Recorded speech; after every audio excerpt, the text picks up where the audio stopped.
वो कहते हैं ना, जब ज़िंदगी जीनी आई तो ज़िंदगी गुजर गई। सुना होगा आपने। मुझे बड़ा ब्यूटीफुल लगता है कि जब ज़िंदगी जीने का ढंग आया, लोगों को पहचानने का ढंग आया, परखने का ढंग आया, तो ज़िंदगी गुजर गई। 2 शादियाँ की, दोनों पसंद से की? पहले मेरे कज़न थे और ये वाली मेरे से ज़्यादा मेरे शौहर ने मुझे पसंद किया। उनको काफ़ी अरसे से मेरे से लगाव था, लेकिन वो भी कोई हमारा अफेयर नहीं था। He liked me for a very long time, say about 18 years. और फिर फाइनली आके मैंने गिव अप कर दिया। तो दैट्स अबाउट इट। एंड मैं समझती हूँ कि हर किसी को शादी करनी चाहिए, अपनी मर्ज़ी का कंपेनियन होना चाहिए। अगर आपकी पहली शादी बुरी गुजरी है तो अपने आप को सज़ा के तौर पे सारी उम्र अकेला नहीं रहना चाहिए। एंड बड़ी मैं अच्छी समझती हूँ समीना साहिबा ने जो शादी की पीछे, उनको देख के मुझे बहुत मज़ा आता है कि बच्चों की जब शादियाँ हो जाती हैं, बच्चे बड़े हो जाते हैं, तो आप अकेले रह जाते हैं और आपको कंपेनियन चाहिए होता है। So I think that is very important. और हमें अब बहुत लोगों का माइंडसेट चेंज हो गया है और होता जा रहा है। आपने देखा होगा कि हमारी शादी के बाद कितनी और शादियाँ हुई हैं, कितने सेलिब्रिटीज़ ने भी की जिनको पहले झिझक होती थी और धूमधाम से की। भाई why not, you got a right to live. एक गलत डिसीजन, एक गलत फ़ैसला ज़िंदगी का या एक गलत पार्टनर आपका डजंट डिटर्मिन कि आपकी पूरी ज़िंदगी उस सज़ा में कट जाए। सो मैं समझती हूँ कि अपने आप को चांस देना चाहिए, दूसरे जो आपको कोई पसंद करता है उसको चांस देना चाहिए। लेकिन फिर कहूँगी कि ख़वातीन को इकोनॉमिक एम्पावरमेंट की तरफ ज़रूर अपना ध्यान देना चाहिए। वालिदैन तालीम इसलिए देते हैं कि वो अपने बच्चों को, स्पेशली लड़कियों को, अपने पाँव पे खड़ा करें। और अगर कोई ऐसा बुरा वक्त आता है तो उनको अपने अंदर सेल्फ़ कॉन्फिडेंस के साथ काम करना चाहिए। शौहर की किस खूबी ने इतना मजबूर कर दिया कि आप शादी के लिए मान गई? Consistency. I am very clear in my head. So he was very consistent for 18 years. अब आप देखें 18 साल से कोई आपको कह रहा है कि भाई मान जाओ मान जाओ मान जाओ, तो फिर देयर कम्स अ टाइम ड्यूगी नो कम है यार ना यार, वो आप उसको अच्छे लगे।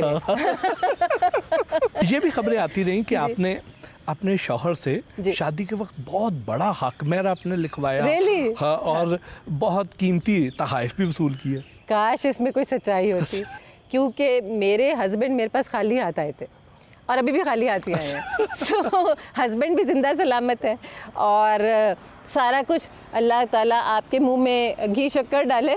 सो लेकिन अब मैंने जब शादी की थी तो I can say it on the record कि 0 मल्टीप्लाइड बाय 0 मैंने उनसे कुछ भी नहीं लिया।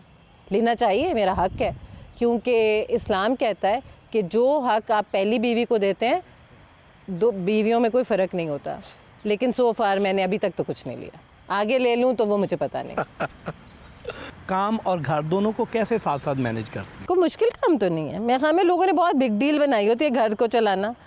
हाँ, जिन ख़वातीन को डोमेस्टिक हेल्प नहीं होती उनके लिए ज़ाहिरी सी बात है कि पूरा उनकी साथ इन्वॉल्वमेंट होती है। और मैं समझती हूँ कि जो ख़वातीन काम करती हैं वो घर ज़्यादा अच्छा मैनेज कर लेती हैं, वो बच्चे भी ज़्यादा अच्छे मैनेज करती हैं, उनके घर में डिसिप्लिन ज़्यादा होता है। मैं कई लोगों को जब देखती हूँ हर लेवल के, बड़े छोटे मिड, तो जो ख़वातीन काम करती हैं उनके घर में डिसिप्लिन ज़्यादा है, बच्चे ज़्यादा ऑर्गेनाइज होते हैं। जैसे आप डॉक्टर्स देखें, वो कितने पढ़ाई उनके घर में चल रही होती है, तो बच्चे भी टाइम से हर काम कर रहे होते हैं, घर भी स्पिक एंड स्पैन होता है, तो कोई मुश्किल चीज़ नहीं होती। बच्चे भी ज़्यादा इंडिपेंडेंट होते हैं। हाँ यस, क्योंकि एक रूटीन चल रही होती है ना, तो उसके अंदर तो आई थिंक हर किसी को काम करना चाहिए। शौहर से ज़्यादा किस किस्म की फरमाइशें करती हैं? हाँ, मुझे क्योंकि शौक़ है घूमने फिरने का, और we are two opposites actually.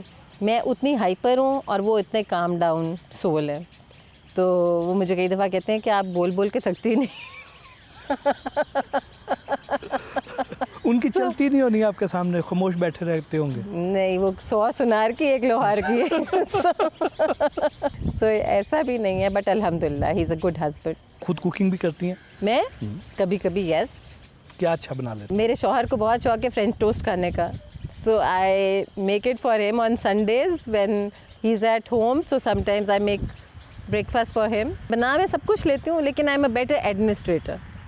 सो मैं स्टाफ को कोई चीज़ खा के आऊँ या उसको रेसिपी बताऊँगी तो I can administer better.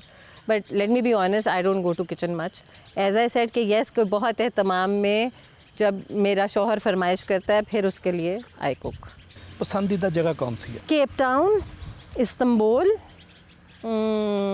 Winters में दुबई भी फॉर फ्यू डेज़ बिकॉज मौसम अच्छा अब उधर होने लग गया. दो इट्स अ कॉन्क्रीट, लेकिन मुझे ज़्यादा बीचेस वाली जगह अच्छी लगती हैं जहाँ पे nature, close to nature. I am not a mountainous person. हालांकि सामने हमारे घर के आपदे के साथ मरगला है, पहाड़ है, बट मुझे बीचेस ज़्यादा अच्छी लगती हैं. पानी ज़्यादा अच्छा लगता है, बड़ा वो सीरीन सा लगता है ना, तो ये है. फुर्सत के लम्हात कैसे गुजारना पसंद करती हैं? फुर्सत के लम्हात with friends. I am a people's person, as you know by my personality, right. बस मुझे होता है कि जहाँ पे मैं हूँ वहाँ फ्रेंड्स हों, रौनक हो. अकेले में तन्हाई का बंदा नहीं.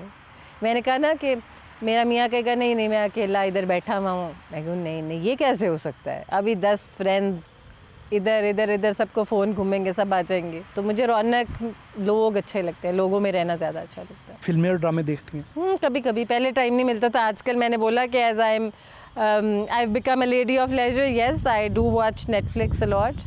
एंड कभी कभी पाकिस्तानी ड्रामे भी कोई फ्रेंड्स बताती हैं कि वो देखो अच्छा है, तो वो भी देख लेते हैं. म्यूज़िक किस तरह का पसंद करती हैं? Music happy. मुझे कोई चीज़ सैड नहीं अच्छी लगती है. मुझे कोई चीज़, वो मैं कहती हूँ ज़िंदगी में इर्द गिर्द देखो इतना दुख है, तो सेल्फ इम्पोज दुख क्या. गाना सुनो दुखी, तुम चले गए, मैं रो दिया, ज़िंदगी बर्बाद होगी. नहीं भाई. दिल की बातें किससे करती हैं? Friends. I am blessed to have very good friends, माशाल्लाह. अल्लाह उन्हें खुश रखे और सलामत रखे. देखें जी, जून के महीने में बारिश आ गई. सिलेक्ट वन, सियासत या वकालत? दोनों का अपना चस्का है. आई टेल यू, वकालत gives you a separate high, but अफसोस ये होता है कि इट हैज़ ऑल्सो डिटीरियोरेटेड. जब हम देखते हैं ना कि कल्चर में हमारे टॉलरेंस ख़त्म हो गई है, जजों को कमरों में ताले लगा के मार रहे हैं, बार की सियासत इस लेवल पे चली गई है. फिर जैसे आप देखते हैं डॉक्टर्स में यंग डॉक्टर्स सीनियर डॉक्टर्स को मार रहे हैं. ये चीज़ से तकलीफ़ होती है कि प्रोफेशनलिज़म को प्रोफेशनलिज़म रहना चाहिए और हर चीज़ में तहज़ीब को नहीं हमें खोना चाहिए. तो सियासत का अपना कैरिज़मा है. मैं समझती हूँ सियासत एक इबादत है, because it's all social work. अगर आप समझें तो सियासत आप उस अगर नीयत से करें तो उसका बहुत मज़ा है. कारोबार की नीयत से नहीं, रिटर्न की नीयत से नहीं. If you do it for others, for the betterment of this country, then it is a lot of satisfaction. और वकालत पैसे कमाने के लिए और as a profession is very good.